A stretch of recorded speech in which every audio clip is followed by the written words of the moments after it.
look at a gesture first as a means of communication.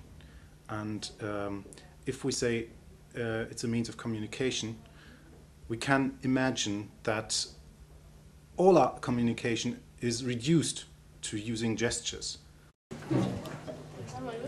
Techniker ist immer auf der Suche nach neuen. Das heißt, vor allem dann, wenn es der forschende Techniker ist. Ich sehe ja schon noch einen Unterschied zwischen dem Techniker, der eine Maschine repariert, die mal andere Techniker ausgedacht haben, und dem Techniker, der eben etwas Neues entwickelt. Also sowas wie eben diese Gesten. To bring children and technology in the same room, like children being research scientists.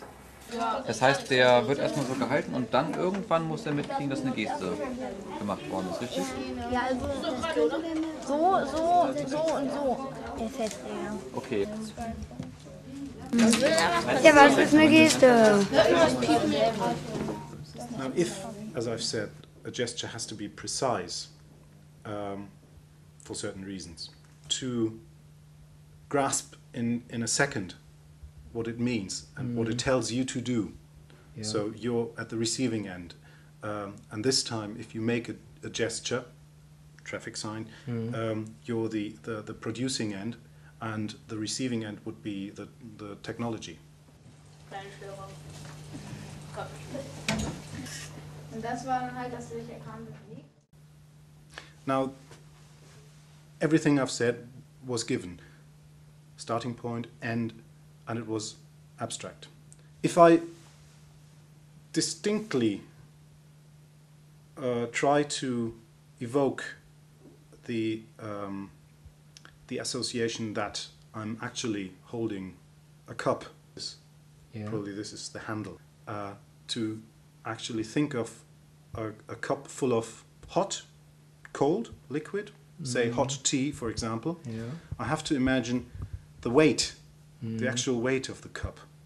I have to be very precise about the use of energy, of strength I have to apply for the actual cup. Jetzt geht der Vorhang auf, langsam, langsam. Jetzt ist er erst auf. Jetzt spiele ich mein Theaterstück. Und jetzt geht der Vorhang runter. Now, I'd prefer, from a theatre point of view, we always prefer separate units. That is, now the gesture starts, and now it ends. And where does the next gesture come in? Do they, does one gesture lead to the other, or is there a certain space and time in between?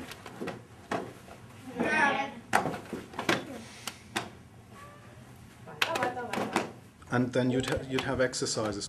If you have others copy your gesture, you learn how important it is and how to do it to make a precise gesture.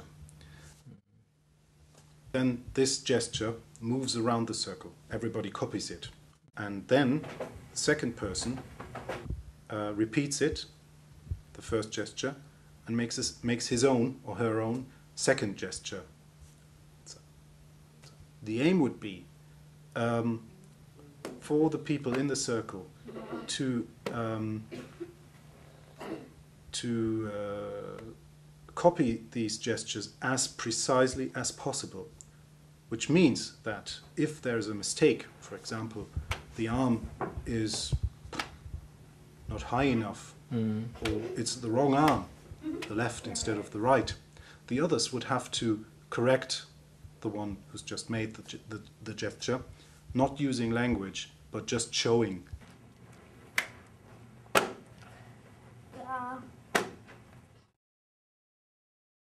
Die müssen einmal so gerade angebaut werden, damit die merken, ob die runter, also ob die so geht oder so geht. Dass man hier beide Gesten gleichzeitig erfassen kann. It may sound very slow if I always have to think of a starting point of a gesture and an end.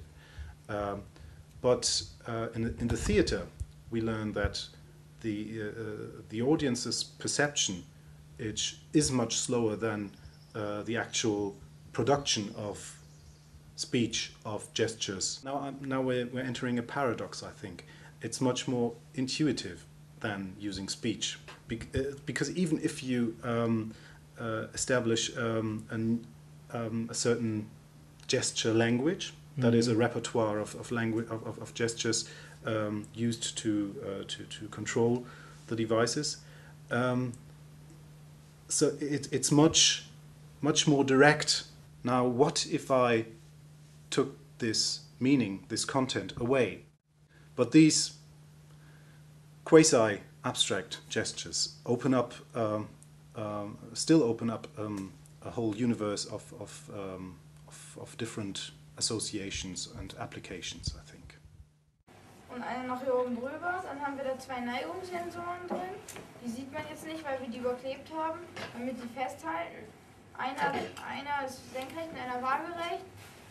Für oben und so, also für oben und rechts können die dann beide das feststellen. Dann piept der Cricket, wenn man ihn anmacht. Und das war dann halt, dass sich der Kran bewegt. Das geht so. Beweg dich.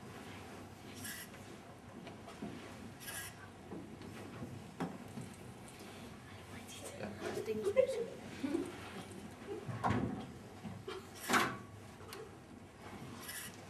Das kann ich jetzt alles über meine Hand steuern.